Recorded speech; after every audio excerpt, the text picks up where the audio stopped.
ಯಾವುದನ್ನಾದರೂ ಹಿಂಗ ಸರಳ ರೀತಿ ಒಳಗೆ ಕೊಟ್ಟು ಬಿಟ್ರೆ ಹಾಲು ಕೊಟ್ಟಂಗಾಗುತ್ತಂತೆ. ಸರಳ ಮಿಲೇತು ದೂದ್ಗೆ ಸಮಾನ, ಸಹಜ ಕೊಟ್ರೆ ಹಾಲು ಅಮೃತ ಸಮಾನ. ಬೇಡಿದಾಗ ಮಾಂಗ್ಲಿಯೇತು ಪಾನಿಕೆ ಸಮಾನ, ಬೇಡಿದಾಗ ಕೊಟ್ರೆ ಅದು ನೀರಿಗೆ ಸಮ, ಅದು ನೀರಿಗೆ ಸಮ.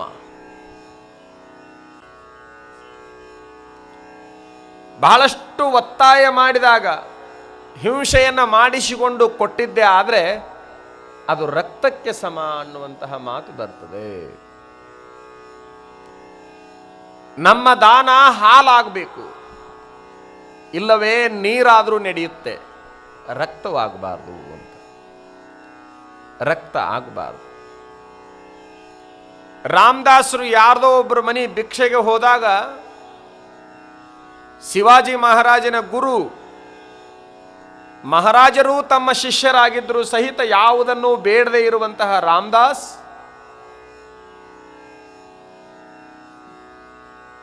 ಮನೆಗೆ ಭಿಕ್ಷಕ್ಕೆ ಹೋಗ್ಯಾರ. ಭಿಕ್ಷಾಂದೇಹಿ ಅಂತ ಇಷ್ಟಂದಾಕ್ಷಣ ಆ ಮನೆಯೊಳಗಿನ ಒಂದು ಮಗು, ಅಂದಾಜು 10 ವಯಸ್ಸಿನ ಮಗು ಬಂದಿದ್ದೆ ಒಂದು ಬಗಸಿ ಮಣ್ಣು ತಗೊಂಡು ಜೋಳಿಗೆಗೆ ಹಾಕಿಬಿಡ್ತದೆ. ಅಂಗಳದೊಳಗಿನ ಮಣ್ಣು ತೆಗೆದುಕೊಂಡು ಜೋಳಿಗೆಗೆ ಹಾಕ್ತದೆ. ಜೋಳಿಗೆ ಒಳಗ ಮಣ್ಣನ್ನು ಹಾಕಿಸಿಕೊಂಡಿರುವಂತಹ ರಾಮದಾಸ್ ಸಂತೋಷದಿಂದ ಹೊರಗೆ ಹೋಗ್ತಾರೆ, ಮುಂದಿನ ಮನೆಗೆ ಹೋಗ್ತಾರೆ. ಆ ಮಣ್ಣು ಹಾಕೋದನ್ನು ನೋಡಿರುವಂಥ ಓಣಿ ಒಳಗಿನ ಜನ ಆ ಮಗುವನ್ನ ಬೇಯಲಿಕ್ಕೆ ಪ್ರಾರಂಭ ಮಾಡ್ತಾರೆ, ನಿಂದೆ ಮಾಡಲಿಕ್ಕೆ ಪ್ರಾರಂಭ ಮಾಡ್ತಾರೆ. ರಾಮದಾಸರಂತಾರ ಬೇಯಬಾರದು, ಬೇಯಬಾರದು. ಯಾಕೆ ಬೇಯಬೇಕು? ಬೇಯುವಂತಹ ಕೆಲಸವನ್ನು ಏನು ಮಾಡಿದೆ ಆ ಮಗು? ಅದಕ್ಕೆ ಏನು ನೀಡಬೇಕನಿಸಿದೆಯೋ ಅದನ್ನು ನೀಡಿದೆ. ಅದು ಬೊಗಸಿ ಮಣ್ಣು ನಮಗೆ ಬೇಸರವನ್ನು ಉಂಟು ಮಾಡೋದಾದ್ರೆ ಅದೇ ಮಣ್ಣುಳ್ಳಂತಹ 1 ಎಕರೆನೋ 10 ಎಕರೆನೋ ಜಮೀನು ಕೊಟ್ಟಾಗ ಸಂತೋಷ ಯಾಕಾಗಬೇಕು? ಅದು ಮಣ್ಣ, ಅದು ಮಣ್ಣ. ಅದಕ್ಕೆ ತಿಳಿದಿದ್ದು ಬೊಗಸೆ ಮಾತ್ರ. ನಿಂದೆ ಮಾಡ್ತಕ್ಕಂಥವ್ರು, ಸಿಟ್ಟಿಗೆ ಹೇಳ್ತಕ್ಕಂಥವ್ರು ಒಂದು ಸಾರಿ ಹಿಂಗೆ ವಿಚಾರ ಮಾಡ್ರಿ.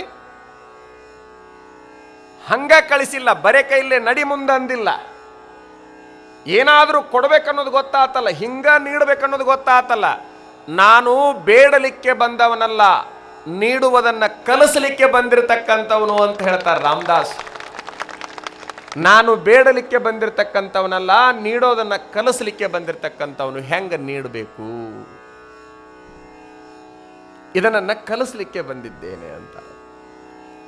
ನೀಡೋದು ನಮ್ಮ ಸಂಸ್ಕೃತಿ, ನೀಡೋದು ನಮ್ಮ ಅಧಿಕಾರ, ನೀಡೋದು ನಮ್ಮ ಹೆಮ್ಮೆ. ಮಹರ್ಷಿ ದುರ್ವಾಸ